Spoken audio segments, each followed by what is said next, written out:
नमस्कार बंधुरा आरएस गल्पकथाय आपनादेर सबाइके स्वागत। आशा करी आपनारा सबाई सुस्थ आछेन। बंधुरा आपनारा शुनछिलेन श्री विभूतिभूषण बंदोपाध्यायेर लेखा विख्यात उपन्यास अपराजित आजकेर त्रयोदश पर्व।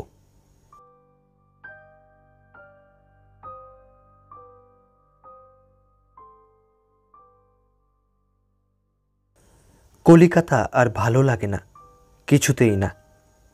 एखानकार धराबाधा रुटिन माफिक काज, बद्धता, एकघेयेमी ए जेन अपुर असह्य हइया उठिल। ताछाड़ा एकटा जुक्तिहीन ओ भित्तिहीन अस्पष्ट धारणा ताहार मनेर मध्य क्रमेई गड़िया उठितेछिल। कलिकाता छाड़िलेई जेन सर्व दुःख दूर हइबे, मनेर शांति आबार फिरिया पाওয়া যাইবে। शिलेदेर अफिसेर काज छाड़िया दिया अवशेषे से चापदानिर काछे एकटा ग्राम्य स्कुलेर मास्टारी लइया गेल। जायगाटा ना शहर ना पाड़ागा गोछेर, चारिधारे पाटेर कल ओ कुली बस्ती, टिनेर चालावाला दोकान घर ओ बाजार, कयलार गुड़ो फेला रास्तार कालो धुला ओ धोया। शहरेर पारिपाट्यও नाई, पाड़ागायेर सहज श्रीও नाई।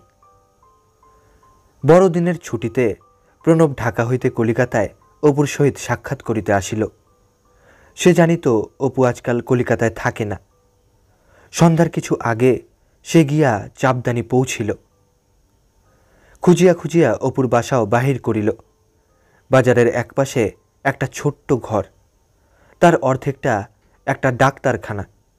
स्थानीय एकजन हातुड़े डाक्तार सकाले बिकाले रोगी देखें। बाकी अर्धेकटाते अपुर एकखाना तक्तपोष, एकटा आधमयला बिछाना, खानकतक बई, एकटा बाँशेर आलनाय खानकतक कापड़ झुलानो। तक्तपोषेर नीचे अपुर स्टीलेर तोरंगटा। अपू बलिल, एसो एसो, एखानकार ठिकाना कि करे जानले? से कथार दरकार नेই। तारपर कलकाता छेड़े एखाने कि मने करे? बास एमन जायगाय मानुष थाके? खाराप जायगाटा कि देखली? ताछाड़ा कलकाताय जेन आर भालो लागे ना। दिन कतक एमन हलो जे बाइरे जेखाने हय जाबो, सेई समय एखानकार मास्टारिटा जुटे गेल, ताई एखाने एलुम। दाঁড়া, तोर चायेर कथा बोले आसि। पाशेई एकटा बाँकुड़ा निवासी बामुनेर तेले भाजा परोटार दोकान। रात्रे तादेरই दोकाने अति अपकृष्ट खाद्य कलंक धरा पितलेर थालाय आनित हইতে देखिया प्रणब अबाक हইয়া गेल। अपुर रुचि अंतत मार्जित छिलो चिरदिन। हयतो ताहा सरल छिलो, अनाड़म्बर छिलो, किन्तु अमार्जित छिलो ना। सेई अपुर ए कि अवनति! एई रकम एकदिन नय, रोजई रात्रे नाकि एई तेले भाजा परोटाई अपुर प्राण धारণের एकमात्र उपाय। एत अपरिष्कार तो से अपुके कस्मिनकाले देखियाছে एमन मने हय ना। किन्तु प्रणबेर सबचेয়ে बुके बाजिल जखन परदिन बैकाले अपू ताहाके संगे लइया गिया पाशेर एक श्याकरार दोकाने नीच श्रेणीर ताशेर आड्डाय अति इतर ओ स्थूल धरनेर हास्य परिहासेर मध्य बसिया घंटार पर घंटा धरिया महानंदे ताश खेलिते लागिल। अपुर घरटाते फिरे आसिया प्रणब बलिल, काल आमार संगे चल अपू, एखाने तोके थाकते हबे ना, एखान थेके चल। अपू बिस्मय सुरे बलिल, केन रे, कि खाराप देखली एखाने? बेश जायगा तो, बेश लोक सबाई। ओई जे देखली विश्वम्बर स्वर्णकार, उनी एदिकेर एकजन बेश अवस्थापन्न लोक।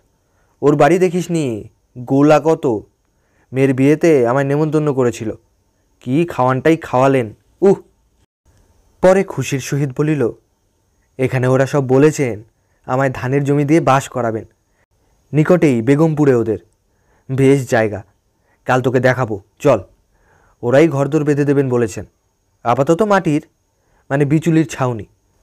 ए देशे उलुखर हय नाकि ना। प्रणब संगे लइया जाइबार जन्य खूब पीड़ापिड़ी करिल। अपू तर्क करिल, निजेर अवस्थार प्राधान्य प्रमाण करिबार उद्देश्ये नाना जुक्तिर अवतारणा करिल। शेषे राग करिल, बिरक्त हइल, जा से कखनो हय ना। प्रकृतिते ताहार राग बा बिरक्ति छिल ना कखनोई। अवशेषे प्रणब निरुपाय अवस्थाय परदिन सकाले ट्रेने कलिकाताय फिरिया गेल। যাইবার সময় তাহার মনে হইল সে অপু যেন আর নাই। প্রাণ শক্তির প্রাচুর্য একদিন যাহার মধ্যে উছলিয়া উঠিতে দেখিয়াছে, আজ সে যেন প্রাণহীন নিষ্প্রভ। এমনতর স্থূল তৃপ্তি বা সন্তোষবোধ, এ ধরনের আশ্রয় আঁকড়াইয়া ধরিবার কাঙালপনা কই অপুর প্রকৃতিতে তো ছিল না কখনো।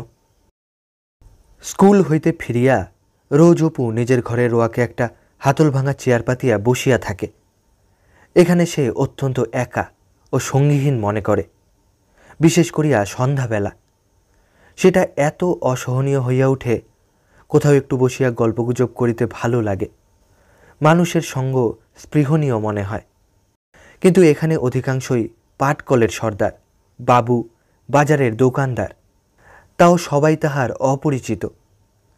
বিশু সাকরার দোকানের সান্ধ্য আড্ডা সে নিজে খুঁজিয়া বাহির করিয়াছে, তবুও 9টা-10টা পর্যন্ত রাত একরকম কাটে ভালোই। অপুর ঘরের রোয়াকটার সামনেই মার্টিন কোম্পানির ছোট লাইন। সেটা পার হইয়া একটা পুকুর, জল যেমন অপরিষ্কার তেমনি বিষাদ। পুকুরের ওপারে একটা কুলি বস্তি। দুবেলার যত ময়লা কাপড় সবাই এক পুকুরেই কাচিতে নামে। রৌদ্র উঠিলেই কুলি লাইনের ছাপমারা খয়েরি রঙের 12 হাতি শাড়ি পুকুরের ওপারের ঘাসের ওপর রৌদ্রে মেলানো অপুর রোয়াক হতে দেখিতে পাওয়া যায়। কুলিবস্তির ওপাশে গোটাকতক বাদাম গাছ, একটা ইট খোলা, খানিকটা ধান ক্ষেত, একটা পাটের গাঁটবন্দি কল। একদিন রাত্রে ইটের পাজার ফাটলে ফাটলে রাঙা বেগুনি আলো জ্বলে, মাঝে মাঝে নিভিয়া যায়, আবার চলে। অপু নিজের রোয়াকে বসিয়া বসিয়া মনোযোগের সঙ্গে দেখে। রাত 10টায় মার্টিন লাইনের একখানা গাড়ি হাওড়ার দিক হইতে আসে। অপুর রোয়াক ঘেঁষিয়া যায়। পোটলা পুটলি, লোকজন, মেয়েরা পাশেই স্টেশনে গিয়া থামে। একটু পরেই বাঁকুড়াবাসী ব্রাহ্মণটি তেলেভাজা পরোটা ও তরকারি আনিয়া হাজির করে। খাওয়া শেষ করিয়া শুইতে অপুর প্রায় 11টা বাজে।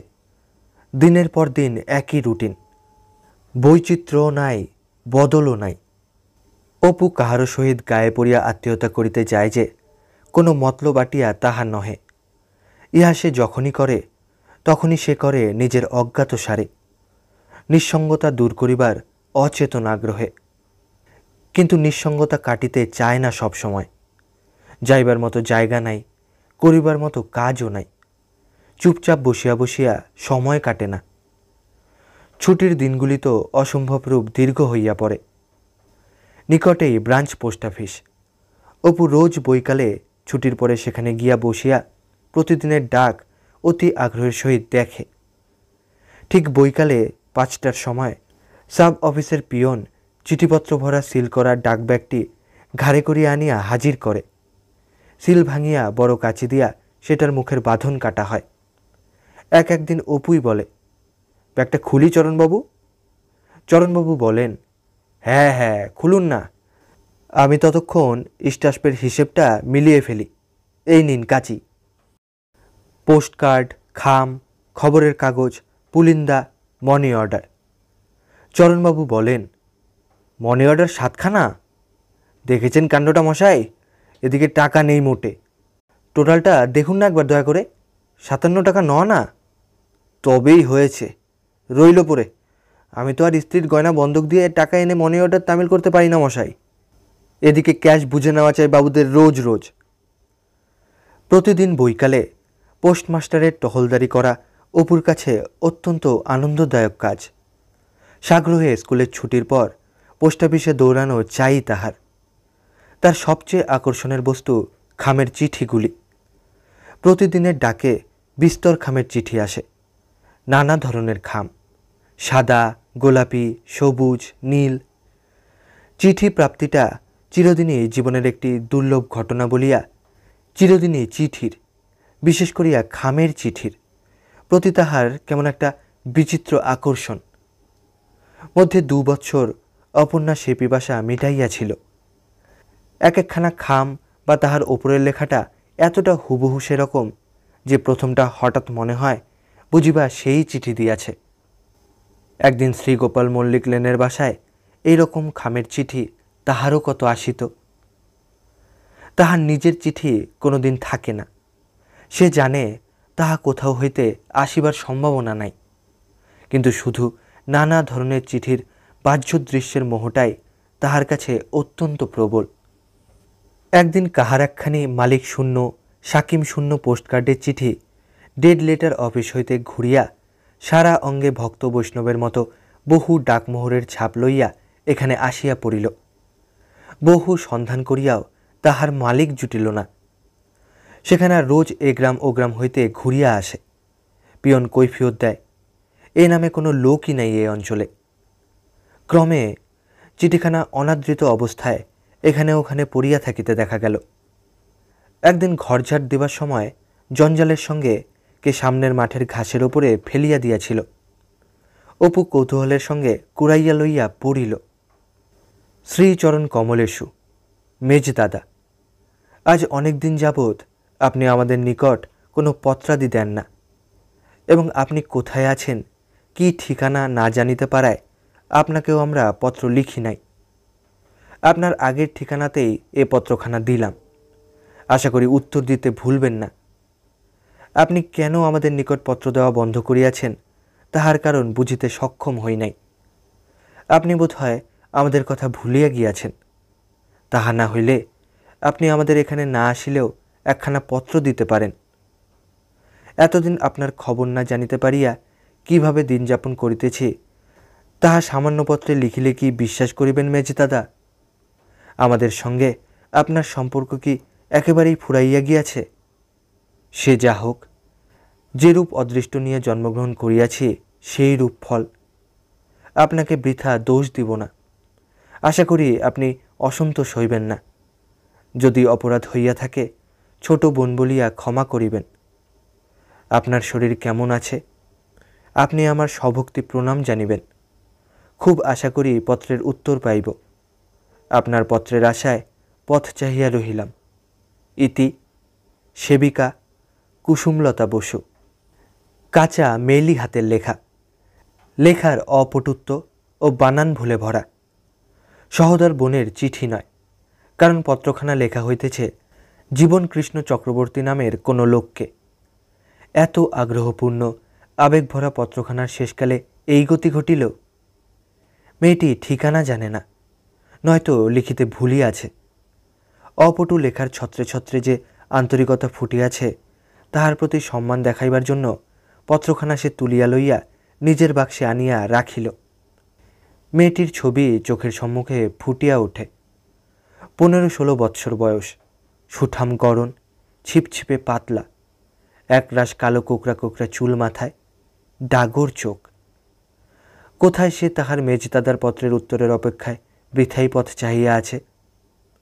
মানব মনের এত প্রেম, এত আগ্রহভরা আহ্বান, পবিত্র বালিকা হৃদয়ের এই অমূল্য অর্ঘ্য কেন জগতে এভাবে ধুলায় অনাদরে গড়াগড়ি যায়? কেহ পোছে না, কেহ তা লইয়া গর্ব করে না। বিশ্বম্ভর স্যাকরার দোকানে সেদিন রাত 11টা পর্যন্ত জোর তাসের আড্ডা চলিল। সবাই উঠিতে চায়, সবাই বলে রাত বেশি হইয়াছে, অথচ অপু সকলকে অনুরোধ করিয়া বসায়, কিছুতেই খেলা ছাড়িতে চায় না। অবশেষে অনেক রাত্রে বাসায় ফিরিতেছে। কলুদের পুকুরের কাছে স্কুলের থার্ড পণ্ডিত আশু সান্যাল লাঠি ঠকঠক করিতে করিতে চলিয়াছেন। অপুকে দেখিয়া বলিলেন, কি অপূর্ববাবু যে, এত রাত্রে কোথায়? কোথাও না, এই বিশু স্যাকরার দোকানে তাসের। থার্ড পণ্ডিত এদিক ওদিক চাহিয়া নিম্ন সুরে বলিলেন, একটা কথা আপনাকে বলি, আপনি বিদেশি লোক, পূর্ণ ডিগ্রির খপ্পরে পড়ে গেলেন কি করে বলুন তো? অপু বুঝিতে না পারিয়া বলিল, খপ্পরে পড়া কেমন বুঝতে পারছি নে, কি ব্যাপারটা বলুন তো? পণ্ডিত আরও নিচু সুর করিয়া বলিল, ওখানে অত ঘন ঘন যাওয়া আসা আপনার কি ভালো দেখাচ্ছে ভাবছেন? ওদের টাকা কড়ি দেওয়া ওসব। আপনি হচ্ছেন স্কুলের মাস্টার, আপনাকে নিয়ে অনেক কথা উঠেছে, তা বোধ করি জানেন না। না, কি কথা? কি কথা তার বুঝতে পারছেন না মশাই? পরে কিছু থামিয়া বলিলেন, ওসব ছেড়ে দিন, বুঝলেন? আরও একজন আপনার আগে ওই রকম খপ্পরে পড়েছিল। এখানকার নন্দগুইয়ের আবগারি দোকানে কাজ করত, ঠিক আপনার মতো অল্প বয়স। মশাই, টাকা শুষে শুষে তাকে একেবারে, ওদের ব্যবসাই ওই। সমাজে এক ঘরে করবার কথা হচ্ছে। থার্ড পণ্ডিত একটু থামিয়া একটু অর্থসূচক হাস্য করিয়া বলিলেন, আর ও মেয়ের এমন মোহই বা কি? শহর অঞ্চলে বরং ওর চেয়ে ঢের। অপু এতক্ষণ পর্যন্ত পণ্ডিতের কথাবার্তার গতি ও বক্তব্য বিষয়ের উদ্দেশ্য কিছুই ধরিতে পারে নাই, কিন্তু শেষের কথাটাতে সে বিস্ময়ের সুরে বলিল, কোন মেয়ে? পটেশ্বরী? হ্যাঁ হ্যাঁ হ্যাঁ, থাক থাক, একটু আস্তে। কি করেছে বলছেন পটেশ্বরী? আমি আর কি বলছি কিছু? সবাই যা বলে আমিও তাই বলছি। নতুন কথা আর কিছু বলছি কি? যাবেন না ওসবে। তাতে বিদেশি লোক, সাবধান করে দিই। ভদ্রলোকের ছেলে, নিজের চরিত্রটা আগে রাখতে হবে ভালো, বিশেষ যখন স্কুলের শিক্ষক এখানকার। থার্ড পণ্ডিত পাশের পথে নামিয়া পড়িলেন। অপু প্রথমটা অবাক হইয়া গিয়াছিল, কিন্তু বাসায় ফিরিতে ফিরিতে সমস্ত ব্যাপারটা তাহার কাছে পরিষ্কার হইয়া গেল। পূর্ণ দিঘরির বাড়িতে যাওয়া আসার ইতিহাসটা এইরূপ।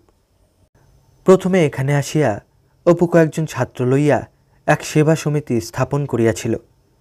একদিন সে স্কুল হইতে ফিরিতেছে, পথে একজন অপরিচিত প্রৌঢ় ব্যক্তি তাহার হাত দুটো জড়াইয়া ধরিয়া প্রায় ডাক ছাড়িয়া কাঁদিয়া বলিল, আপনারা না দেখলে আমার ছেলেটা মারা যেতে বসেছে। আজ 15 দিন টাইফয়েড। তা আমি কলের চাকরি বজায় রাখবো না রুগীর সেবা করব? আপনি দিনমানটার জন্যে জনাকতক ভলেন্টিয়ার যদি আমার বাড়ি, আর সেই সঙ্গে যদি 2-1 দিন আপনি। 33 দিনে রোগী আরাম হইল।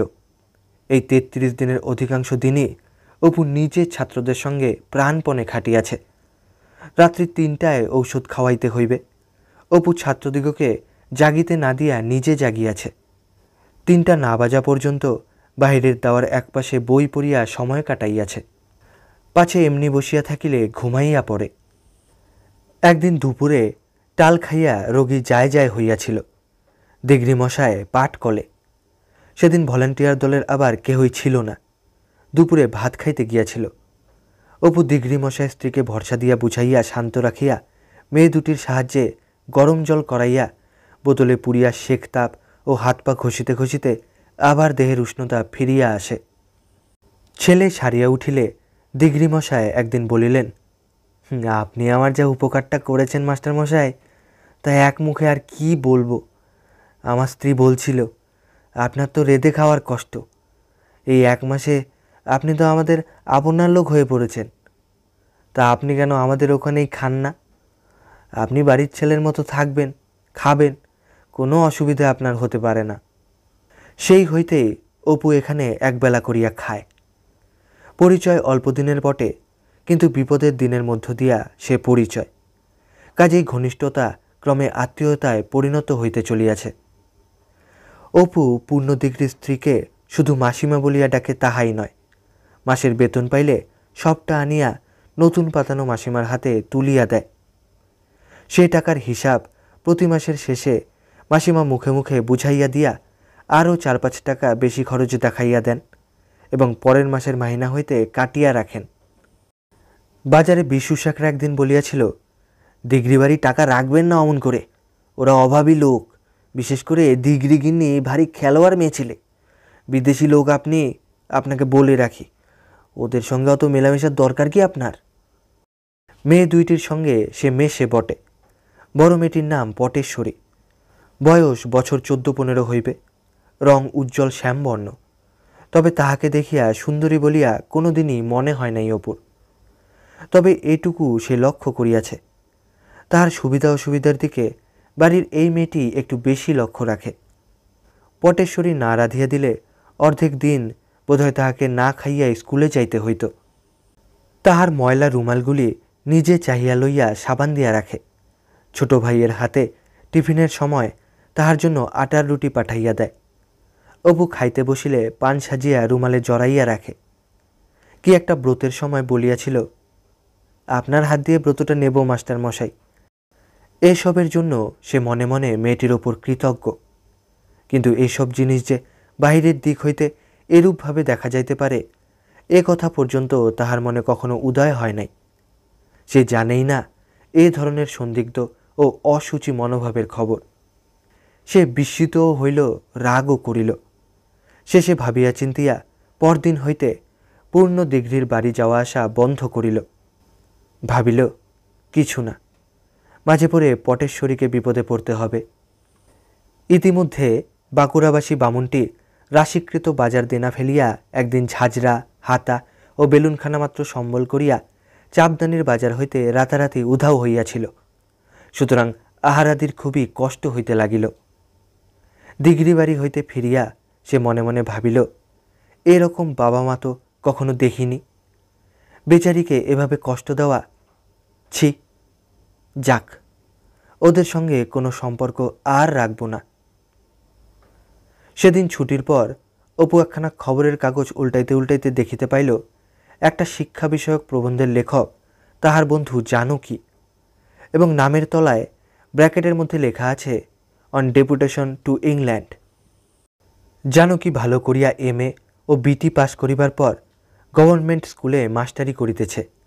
এই সংবাদ পূর্বে সে জানিত, কিন্তু তাহার বিলাত যাওয়ার কোনো খবরই তাহার জানা ছিল না। কেই বা দিবে?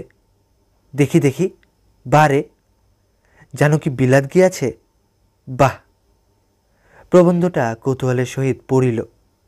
বিলাতের একটা বিখ্যাত স্কুলের শিক্ষা প্রণালী ও ছাত্রজীবনের দৈনন্দিন ঘটনা সংক্রান্ত আলোচনা। বাহির হইয়া পথ চলিতে চলিতে ভাবিল, জানকী, যে জানকী, সেও গেল বিলেত। মনে পড়িল কলেজ জীবনের কথা, বাগবাজারের সেই শ্যামরায়ের মন্দির ও ঠাকুর বাড়ি। গরিব ছাত্র জীবনে জানকীর সঙ্গে কতদিন সেখানে খাইতে যাওয়ার কথা।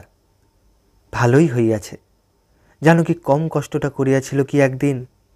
বেশ হইয়াছে, ভালোই হইয়াছে।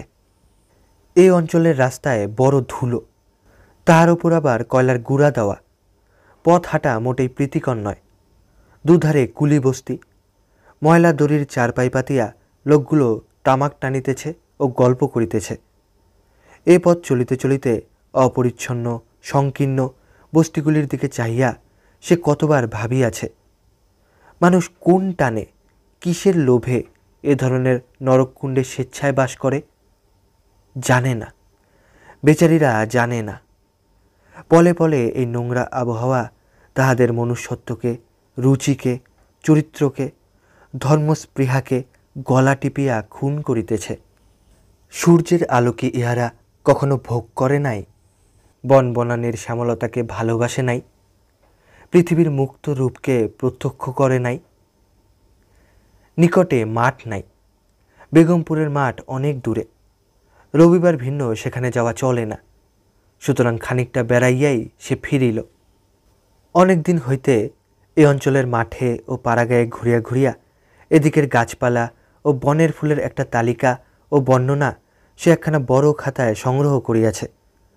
স্কুলের দু একজন মাস্টারকে দেখাইলে তাহারা হাসিয়া উড়াইয়া দিলেন। ওসবের কথা লইয়া আবার বই, পাগল আর কাকে বলে। বাসায় আসিয়া আজ আর সে বিশু সাকরার আড্ডায় গেল না।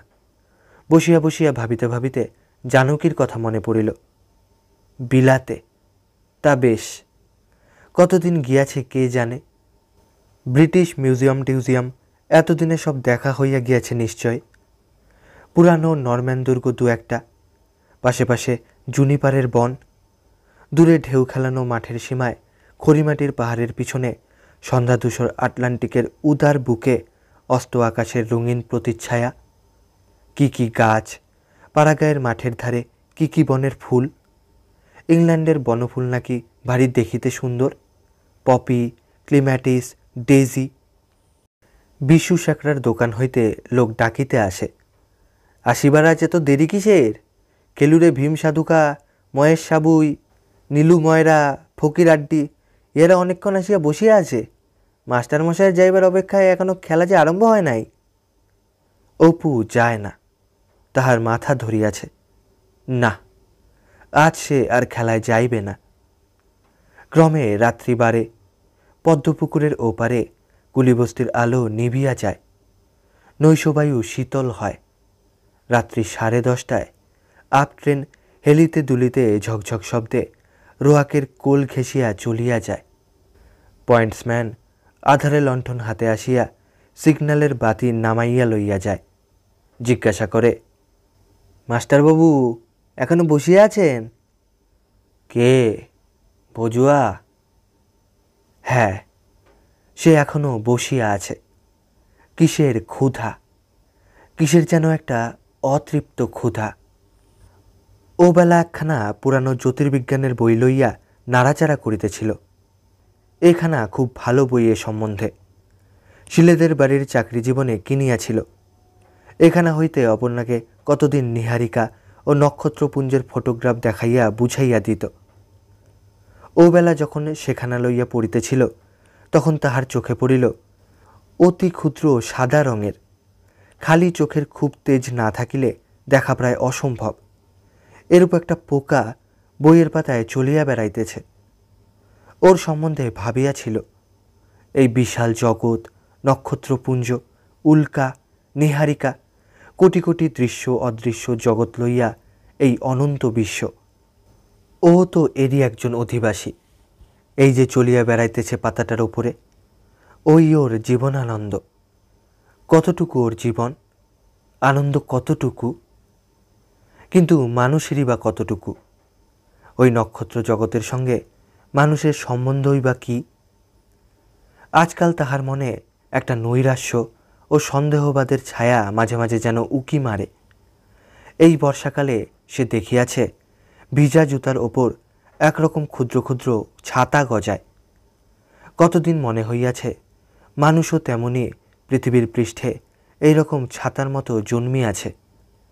এখানকার উষ্ণ বায়ুমণ্ডল ও তাহার বিভিন্ন গ্যাসগুলা প্রাণ পোষণের অনুকূল একটা অবস্থার সৃষ্টি করিয়াছে বলিয়া। এরা নিতান্তই এই পৃথিবীর, এরই সঙ্গে এদের বন্ধন আষ্টে পৃষ্ঠে জড়ানো। ব্যাঙের ছাতার মতোই হঠাৎ গজাইয়া উঠে, লাখে লাখে পালে পালে জন্মায়, আবার পৃথিবীর বুকেই যায় মিলাইয়া। এরই মধ্যে হইতে সহস্র ক্ষুদ্র ও তুচ্ছ ঘটনার আনন্দ হাসি খুশিতে দৈন্য ক্ষুদ্রতাকে ঢাকিয়া রাখে। গড়ে 40টা বছর পরে সব শেষ। যেমন ওই পোকার সব শেষ হইয়া গেল, তেমনি এই অবোধ জীবগণের সঙ্গে ওই বিশাল নক্ষত্র জগতের, ওই গ্রহ, উল্কা, ধূমকেতু, ওই নিঃসীম নাক্ষত্রিক বিরাট শূন্যের কী সম্পর্ক? সুদূরের পিপাসাও যেমন মিথ্যা, অনন্ত জীবনের স্বপ্নও তেমনই মিথ্যা। ভিজা জুতার বা পচা পিচালি গাদায় ব্যাঙের ছাতার মতো যাহাদের উৎপত্তি, এই মহনীয় অনন্তের সঙ্গে তাদের কিসের সম্পর্ক? মৃত্যু পারে কিছুই নাই, সব শেষ। মা গিয়াছে, অপর্ণা গিয়াছে, অনিল গিয়াছে, সব দাড়ি পড়িয়া গিয়াছে। পূর্ণচ্ছেদ। ওই জ্যোতির্বিজ্ঞানের বইখানাতে যে বিশ্বজগতের ছবি ফুটিয়াছে, ওই পোকাটার পক্ষে যেমন তাহার কল্পনা ও ধারণা সম্পূর্ণ অসম্ভব, এমন সব উচ্চতর বিবর্তনের প্রাণী কি নাই যাহাদের জগতের তুলনায় মানুষের জগৎটা ওই বইয়ের পাতায় বিচরণশীল প্রায় আনুবীক্ষণিক পোকাটার জগতের মতোই ক্ষুদ্র, তুচ্ছ, নগণ্য? হয়তো তাহাই সত্য। হয়তো মানুষের সকল কল্পনা, সকল জ্ঞানবিজ্ঞান মিলিয়া যে বিশ্বটার কল্পনা করিয়াছে সেটা বিরাট বাস্তবের অতি ক্ষুদ্র এক ভগ্নাংশ নয়, তাহা নিতান্ত এ পৃথিবীর মাটির মাটির মাটির। আধুনিক জ্যোতির্বিজ্ঞানের জগতের তুলনায় ওই পোকাটার জগতের মতো।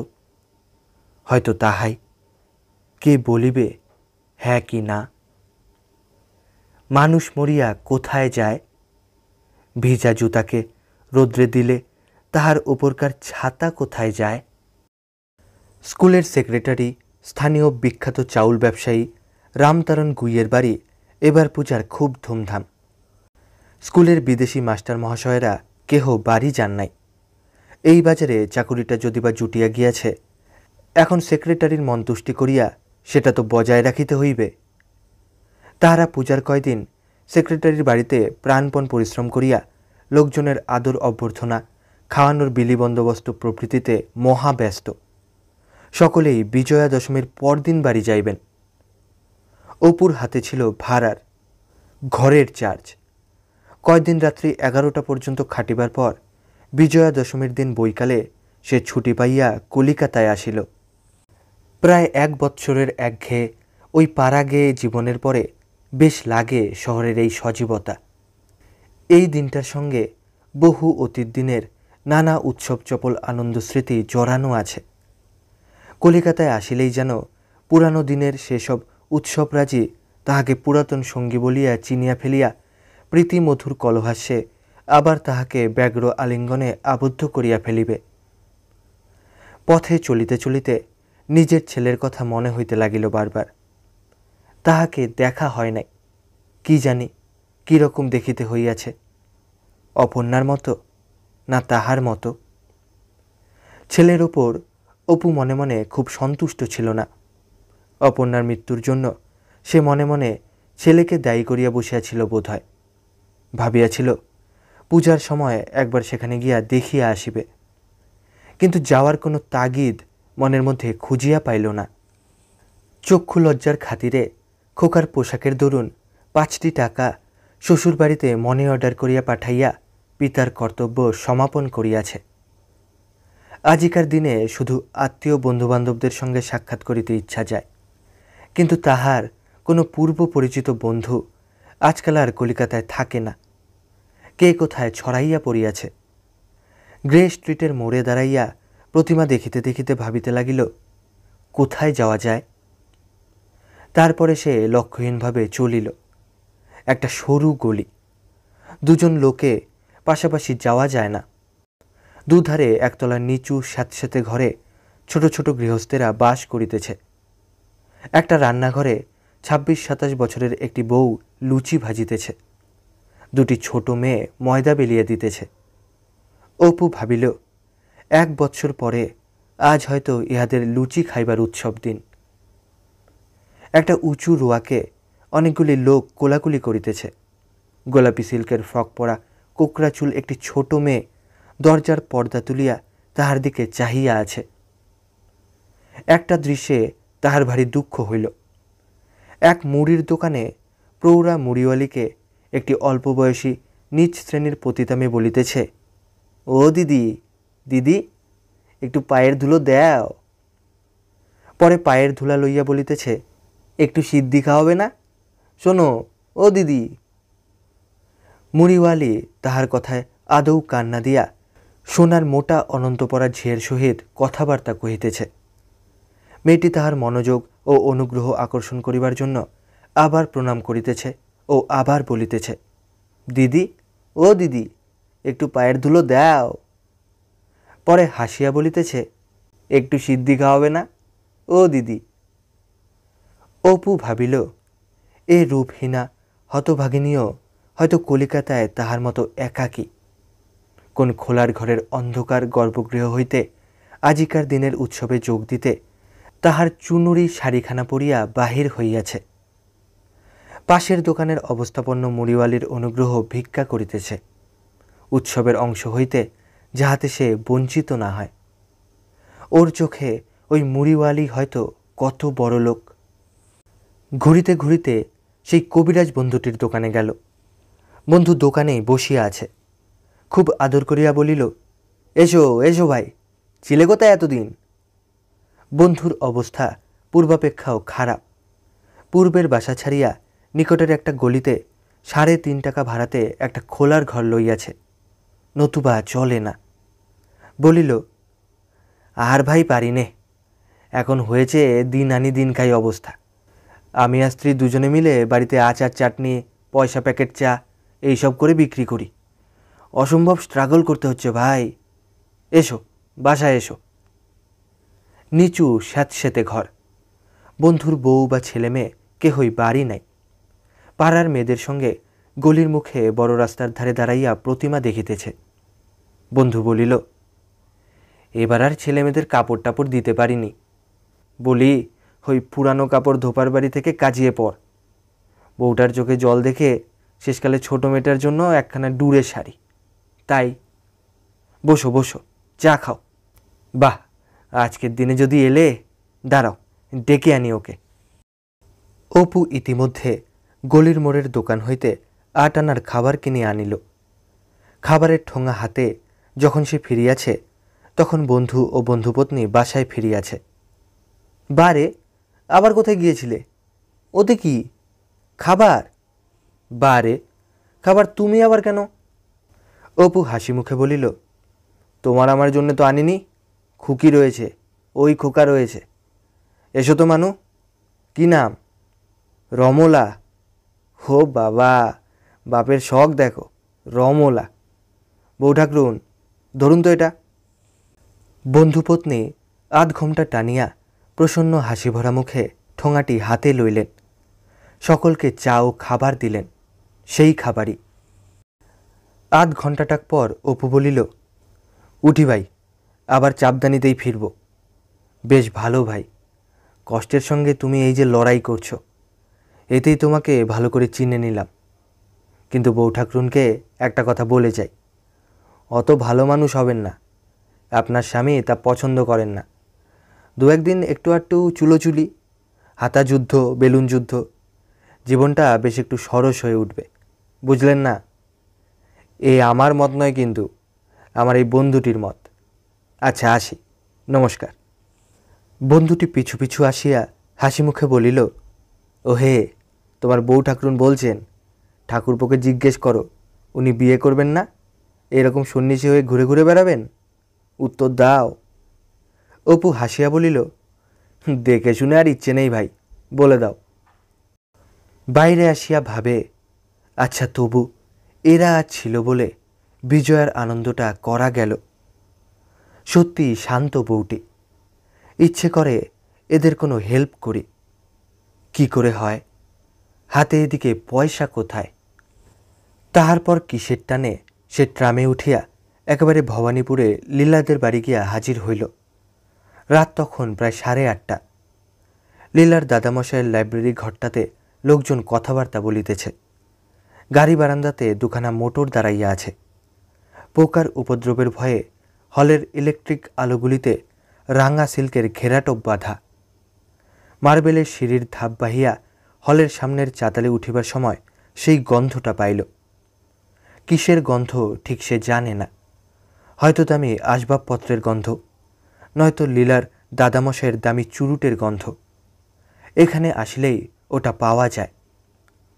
লীলা, এবার হয়তো লীলা। অপুর বুকটা ঢিপ ঢিপ করিতে লাগিল। লীলার ছোট ভাই বিমলেন্দু তাহাকে দেখিতে পাইয়া ছুটিয়া আসিয়া হাত ধরিল।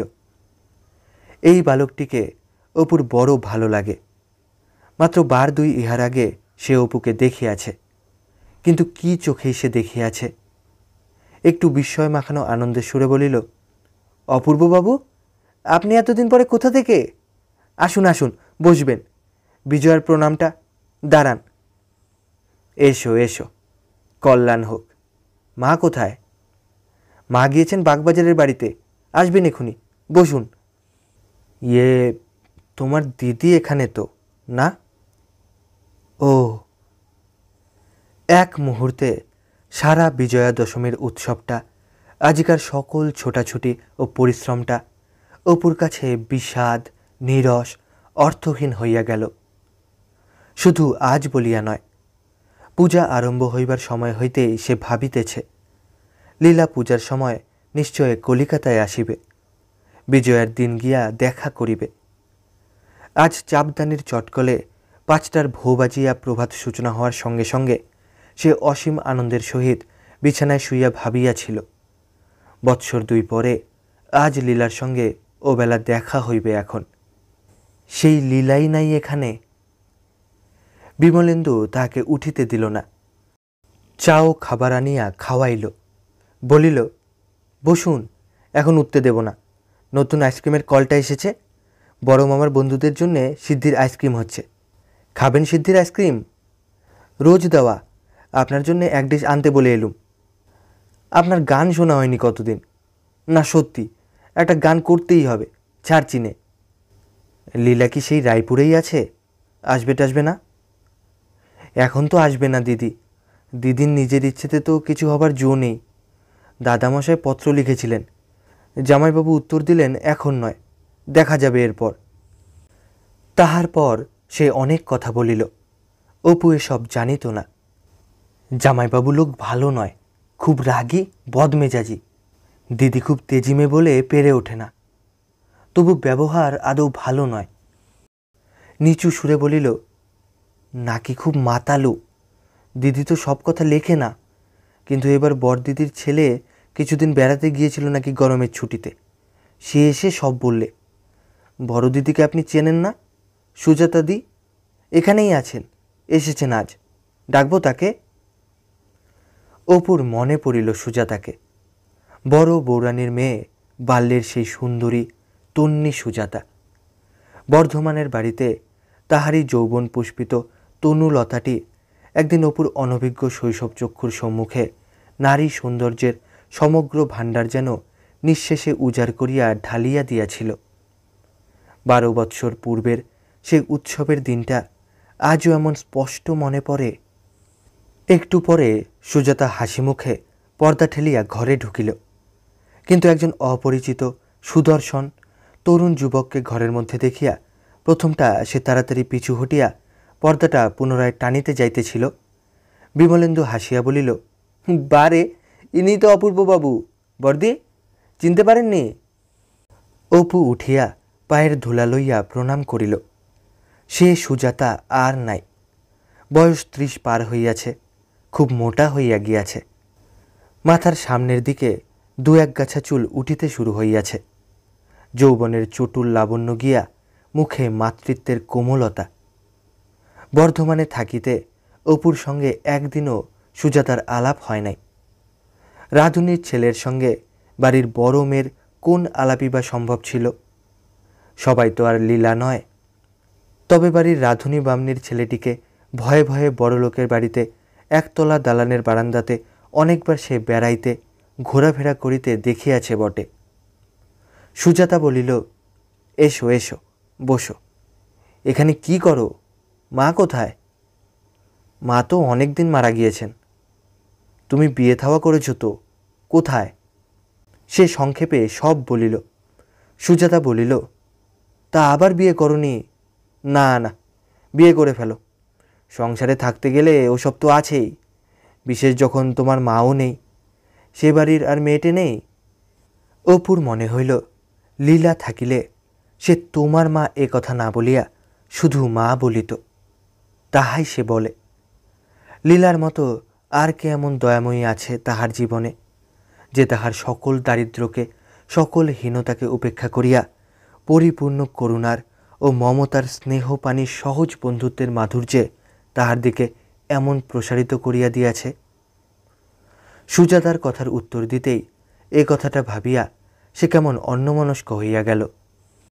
সুজাতা ভিতরে চলিয়া গেলে অপুর মনে হইল, শুধু মাতৃত্বের শান্ত কোমলতা নয়, সুজাতার মধ্যে গৃহিণীপনার প্রবীণতাও আসিয়া গিয়াছে। বলিল, আসি ভাই বিমল, আমার আবার 10:30টায় গাড়ি। বিমলেন্দু তাকে আগাইয়া দিতে তাহার সহিত অনেক দূর আসিল। বলিল, আর বছর ফাগুন মাসে দিদি এসেছিল, দিন 15 ছিল। কাউকে বলবেন না। আপনার পুরানো আপিসে একবার আমায় পাঠিয়েছিল আপনার খোঁজে। সবাই বললে তিনি চাকরি ছেড়ে চলে গিয়েছেন কোথায় কেউ জানে না। আপনার কথা আমি লিখব। আপনার ঠিকানাটা দিন না। দাঁড়ান, লিখে নি। মাঘী পূর্ণিমার দিনটা ছিল ছুটি। সারাদিন সে আশেপাশের গ্রামগুলো পায়ে হাঁটিয়া ঘুরিয়া বেড়াইয়াছে। সন্ধ্যার অনেক পরে সে বাসায় আসিয়া শুইবামাত্র ঘুমাইয়া পড়িল। কত রাত্রে জানে না, তক্তপোষের কাছের জানালাতে কাহার মৃদু করাঘাতের শব্দে তাহার ঘুম ভাঙিয়া গেল। শীত এখনও বেশি বলিয়া জানালা বন্ধই ছিল। বিছানার ওপর বসিয়া সে জানালাটা খুলিয়া ফেলিল। কে যেন বাহিরের রোয়াকে জ্যোৎস্নার মধ্যে দাঁড়াইয়া। কে? উত্তর নাই। সে তাড়াতাড়ি দুয়ার খুলিয়া বাহিরের রোয়াকে আসিয়া অবাক হইয়া গেল। কে একটি স্ত্রীলোক এত রাত্রে তাহার জানালার কাছে দেয়াল ঘেঁষিয়া বিষণ্ণভাবে দাঁড়াইয়া আছে। অপু আশ্চর্য হইয়া কাছে গিয়া বলিল, কে ওখানে? পরে বিস্ময়ের সুরে বলিল, পটেশ্বরী, তুমি এখানে এত রাত্রে? কোথা থেকে? তুমি শ্বশুর বাড়ি ছিলে, এখানে কি করে? পটেশ্বরী নিঃশব্দে কাঁদিতেছিল, কথা বলিল না। অপু চাহিয়া দেখিল তাহার পায়ের কাছে একটা ছোট পুটুলি পড়িয়া আছে। বিস্ময়ের সুরে বলিল, কেঁদো না পটেশ্বরী, কি হয়েছে বলো? আর এখানে এভাবে দাঁড়িয়েও তো শুনি কি হয়েছে। তুমি এখন আসছো কোত্থেকে বলো তো? পটেশ্বরী কাঁদিতে কাঁদিতে বলিল, রিষ্টে থেকে হেঁটে আসছি, অনেক রাত্রিরে বেরিয়েছি, আমি আর সেখানে যাব না। আচ্ছা চলো চলো, তোমায় বাড়িতে দিয়ে আসি। কি বোকা মেয়ে, এত রাত্রিরে কি এভাবে বেরোতে আছে? ছি! আর এই কনকনে শীতে গায়ে একখানা কাপড় নেই, কিছু না। এ কি ছেলে মানুষই! আপনার পায়ে পড়ি মাস্টার মশাই, আপনি বাবাকে বলবেন আর যেন সেখানে না পাঠায়। সেখানে গেলে আমি মরে যাব, পায়ে পড়ি আপনার। বাড়ির কাছাকাছি গিয়া বলিল, বাড়িতে যেতে বড্ড ভয় করছে মাস্টার মশাই, আপনি একটু বলবেন বাবাকে মাকে বুঝিয়ে। সে এক কাণ্ড আর কি অত রাত্রে। ভাগ্যে রাত অনেক, পথে কেহ নাই। অপু তাহাকে সঙ্গে লইয়া দিঘরি বাড়ি আসিয়া পটেশ্বরীর বাবাকে ডাকিয়া তুলিয়া সব কথা বলিল। পূর্ণ দিঘরি বাহিরে আসিলেন। পটেশ্বরী আমগাছের তলায় বসিয়া পড়িয়া হাঁটুতে মুখ গুজিয়া কাঁদিতেছে ও হাড় ভাঙা শীতে ঠক ঠক করিয়া কাঁপিতেছে। না একখানা শীতবস্ত্র, না একখানা মোটা চাদর। বাড়ির মধ্যে গিয়া পটেশ্বরী কাঁদিয়া মাকে জড়াইয়া ধরিল। একটু পরে পূর্ণ দিঘরি তাহাকে ডাকিয়া বাড়ির মধ্যে লইয়া গিয়া দেখাইলেন পটেশ্বরীর হাতে, পিঠে, ঘাড়ের কাছে প্রহারের কালশিরার দাগ। এক এক জায়গায় রক্ত ফুটিয়া বাহির হইতেছে। মাকে ছাড়া দাগগুলি সে আর কাহাকেও দেখায় নাই। তিনি আবার স্বামীকে দেখাইয়াছেন। ক্রমেই জানা গেল পটেশ্বরী নাকি রাত 12টা হইতে পুকুরের ঘাটে শীতের মধ্যে বসিয়া ভাবিয়াছে কি করা যায়। 2 ঘণ্টা শীতে ঠকঠক করিয়া কাঁপিবার পরও সে বাড়ি আসিবার সাহস সঞ্চয় করিতে না পারিয়া মাস্টার মহাশয়ের জানালায় শব্দ করিয়াছিল। মেয়েকে আর সেখানে পাঠানো চলিতে পারে না, এ কথা ঠিক। দিঘরি মশাই অপুকে জিজ্ঞাসা করিলেন তাহার কোনো উকিল বন্ধু আছে কিনা। এই সম্বন্ধে একটা আইনের পরামর্শ বিশেষ আবশ্যক। মেয়ের ভরণ পোষণের দাবি দিয়া তিনি জামাইয়ের নামে নালিশ করিতে পারেন কিনা। অপু দিন দুই শুধুই ভাবিতে লাগিল এক্ষেত্রে কি করা উচিত। সুতরাং স্বভাবতই সে খুব আশ্চর্য হইয়া গেল যখন মাঘী পূর্ণিমার দিন 5 পরে সে শুনিল পটেশ্বরীর স্বামী আসিয়া পুনরায় তাহাকে লইয়া গিয়াছে। কিন্তু তাহাকে আরও বেশি আশ্চর্য হইতে হইল সম্পূর্ণ আরেক ব্যাপারে। একদিন সে স্কুল হইতে ছুটির পরে বাহিরে আসিতেছে। স্কুলের বেহারা তাহার হাতে একখানা চিঠি দিল। খুলিয়া পড়িল। স্কুলের সেক্রেটারি লিখিতেছেন তাহাকে আর বর্তমানে আবশ্যক নাই। 1 মাসের মধ্যে সে যেন অন্যত্র চাকুরি দেখিয়া লয়। অপু বিস্মিত হইল, কি ব্যাপার, হঠাৎ এ নোটিশের মানে কি? সে তখনই হেডমাস্টারের কাছে গিয়া চিঠিখানি দেখাইল। তিনি নানা কারণে অপুর ওপর সন্তুষ্ট ছিলেন না। প্রথম, সেবা সমিতি দল গঠন অপুই করিয়াছিল, নেতৃত্ব করিত সে। ছেলেদের সে অত্যন্ত প্রিয় পাত্র, তাহার কথায় ছেলেরা ওঠে বসে। জিনিসটা হেডমাস্টারের চক্ষুশূল। অনেক দিন হইতেই তিনি সুযোগ খুঁজিতেছিলেন। ছিদ্রটা এতদিন পান নাই, পাইলে কি আর একটা অনভিজ্ঞ ছোকরাকে জব্দ করিতে এতদিন লাগিত? হেডমাস্টার কিছু জানেন না। সেক্রেটারির ইচ্ছা, তাহার হাত নাই।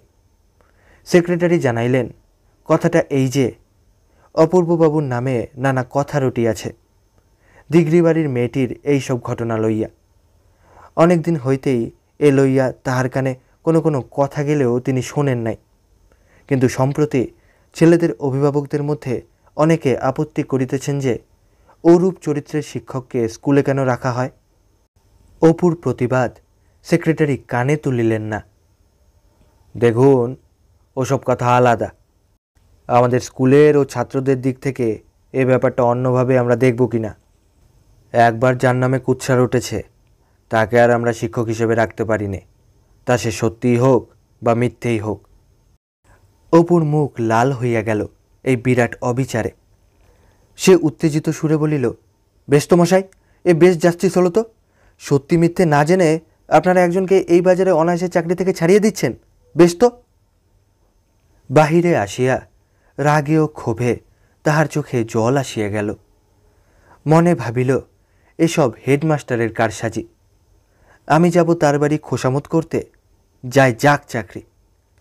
কিন্তু এদের অদ্ভুত বিচার বটে, ডিফেন্ড করার একটা সুযোগ তো খুনি আসামিকেও দেওয়া হয়ে থাকে, তাও এরা আমায় দিলে না। কয়দিন সে বসিয়া ভাবিতে লাগিল, এখানকার চাকুরির মেয়াদ তো আর এই মাসটা, তারপর কি করা যাইবে। স্কুলে এক নতুন মাস্টার কিছুদিন পূর্বে কোন এক মাসিক পত্রিকায় গল্প লিখিয়া 10 টাকা পাইয়াছিলেন। গল্পটা সেই ভদ্রলোকের কাছে অপু অনেকবার শুনিয়াছে। আচ্ছা, সেও এখানে বসিয়া খাতায় একটা উপন্যাস লিখিতে শুরু করিয়াছিল। মনে মনে ভাবিল, 10-12 চ্যাপ্টার তো লেখা আছে, উপন্যাসখানা যদি লিখে শেষ করতে পারি তার বদলে কেউ টাকা দেবে না। কেমন হচ্ছে কে জানে, একবার রামবাবুকে দেখাবো। নোটিশ মতো অপুর কাজ ছাড়িবার আর বিলম্ব নাই।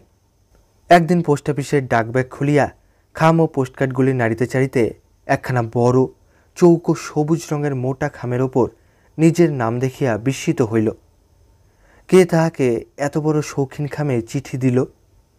প্রণব নয়, অন্য কেহ নয়, হাতের লেখাটা সম্পূর্ণ অপরিচিত। খুলিয়া দেখিলেই তো তাহার সকল রহস্য এখনই চলিয়া যাইবে। এখন থাক, বাসায় গিয়া পড়িবে এখন, এই অজানার আনন্দটুকু যতক্ষণ ভোগ করা যায়। রান্না খাওয়ার কাজ শেষ হইতে মার্টিন কোম্পানির রাত 10টার গাড়ি আসিয়া পড়িল। বাজারের দোকানে দোকানে ঝাঁপ পড়িল। অপু পত্রখানা খুলিয়া দেখিল, 2খানা চিঠি, একখানা ছোট 4-5 লাইনের, আর একখানা মোটা সাদা কাগজে। পরক্ষণেই আনন্দে, বিস্ময়ে, উত্তেজনায় তার বুকের রক্ত যেন চলকাইয়া উঠিয়া গেল মাথায়। সর্বনাশ! কার চিঠি এ? চোখকে যেন বিশ্বাস করা যায় না। লীলা তাহাকে লিখিতেছে। সঙ্গের চিঠিখানা তার ছোট ভাইয়ের। সে লিখিতেছে, দিদির পত্রখানা তাহার পত্রের মধ্যে আসিয়াছে। অপুকে পাঠাইবার অনুরোধ ছিল দিদির, পাঠানো হইল। অনেক কথা, 9 পৃষ্ঠা ছোট ছোট অক্ষরের চিঠি। খানিকটা পড়িয়া সে খোলা হাওয়ায় আসিয়া বসিল। কি অবর্ণনীয় মনোভাব, বোঝানো যায় না, বলা যায় না। আরম্ভটা এই রকম, ভাই অপূর্ব, অনেকদিন তোমার কোনো খবর পাইনি। তুমি কোথায় আছো, আজকাল কি করো? জানবার ইচ্ছে হয়েছে অনেকবার, কিন্তু কে বলবে, কার কাছেই বা খবর পাবো? সেবার কলকাতায় গিয়ে বিনুকে একদিন তোমার পুরানো ঠিকানায় তোমার সন্ধানে পাঠিয়েছিলাম। সে বাড়িতে অন্য লোক আজকাল থাকে, তোমার সন্ধান দিতে পারেনি। কি করেই বা পারবে? এ কথা বিনু বলেনি তোমায়? আমি বড় অশান্তিতে আছি এখানে। কখনো ভাবিনি এমন আমার হবে। কখনো যদি দেখা হয় তখন সব বলবো। এই সব অশান্তির মধ্যে যখন আবার মনে হয় তুমি হয়তো মলিন মুখে কোথায় পথে পথে ঘুরে বেড়াচ্ছ, তখন মনের যন্ত্রণা আরও বেড়ে যায়। এই অবস্থায় হঠাৎ একদিন বিনুর পত্রে জানলাম বিজয়া দশমীর দিন তুমি ভবানীপুরের বাড়িতে গিয়েছিলে। তোমার ঠিকানাও পেলাম। বর্ধমানের কথা মনে হয়। অত আদরের বর্ধমানের বাড়িতে আজকাল আর যাবার জো নেই। জ্যাঠামশাই মারা যাওয়ার পর থেকেই রমেনদা বড় বাড়াবাড়ি করে তুলেছিল। আজকাল সে যা করছে তা তুমি হয়তো কখনো শোনোওনি। মানুষের ধাপ থেকে সে যে কত নিচে নেমে গিয়েছে, আর যা কীর্তি কারখানা তা লিখতে গেলে পুঁথি হয়ে পড়ে। কোন মারোয়ারির কাছে নিজের অংশ বন্ধক রেখে টাকা ধার করেছিল, এখন তার পরামর্শে পার্টিশন স্যুট আরম্ভ করেছে বিনুকে ফাঁকি দেবার উদ্দেশ্যে। এসব তোমার মাথায় আসবে কোনো দিন? কত রাত পর্যন্ত অপু চোখের পাতা বুঝাইতে পারিল না। লীলা যাহা লিখিয়াছে তাহার অপেক্ষা বেশি যেন লেখে নাই। সারা পত্রখানিতে একটা শান্ত সহানুভূতি, স্নেহপ্রীতি, করুণা। এক মুহূর্তে আজ 2 বৎসরব্যাপী এই নির্জনতা অপুর যেন কাটিয়া গেল। এইমাত্র সে ভাবিতেছিল সংসারে সে একা, তাহার কেহ কোথাও নাই। লীলার পত্রে জগতের চেহারা যেন এক মুহূর্তে বদলাইয়া গেল। কোথায় সে, কোথায় লীলা? বহুদূরের ব্যবধান ভেদ করিয়া তাহার প্রাণের উষ্ণ প্রেমময় স্পর্শ অপুর প্রাণে লাগিয়াছে। কিন্তু কি অপূর্ব রসায়ন এ স্পর্শটা! কোথায় গেল অপুর চাকুরি যাইবার দুঃখ? কোথায় গেল গোটা 2 বৎসরের পাষাণভারের মতো নির্জনতা? নারী হৃদয়ের অপূর্ব রসায়নের প্রলেপ তাহার সকল মনে, সকল অঙ্গে কি যে আনন্দ ছড়াইয়া দিল। লীলা যে আছে, সব সময় তাহার জন্য ভাবে, দুঃখ করে। জীবনে অপু আর কি চায়? সাক্ষাতের আবশ্যক নাই। জন্ম জন্মান্তর ব্যাপিয়া এই স্পর্শটুকু অক্ষয় হইয়া বিরাজ করুক। লীলার পত্র পাইবার 3 পরে তাহার যাইবার দিন আসিয়া গেল। ছেলেরা সভা করিয়া তাহাকে বিদায় সম্বর্ধনা দিবার উদ্দেশ্যে চাঁদা উঠাইতেছিল। হেডমাস্টার খুব বাধা দিলেন, যাহাতে সভা না হইতে পায় সেই জন্য দলের চাইদিগকে ডাকিয়া টেস্ট পরীক্ষার সময় বিপদে ফেলিবেন বলিয়া শাসাইলেন। পরিশেষে স্কুল ঘরে সবার স্থানও দিতে চাহিলেন না। বলিলেন, তোমরা ফেয়ারওয়েল দিতে যাচ্ছ ভালো কথা, কিন্তু এসব বিষয়ে আয়রন ডিসিপ্লিন চাই। যার চরিত্র নেই, তার কিছুই নেই। তার প্রতি কোনো সম্মান তোমরা দেখাও, এ আমি চাই নে।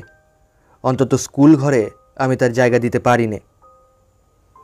সেদিন আবার বড় বৃষ্টি।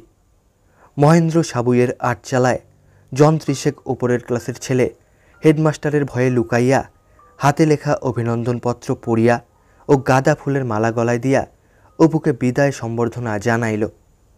সভাভঙ্গের পর জলযোগ করাইল।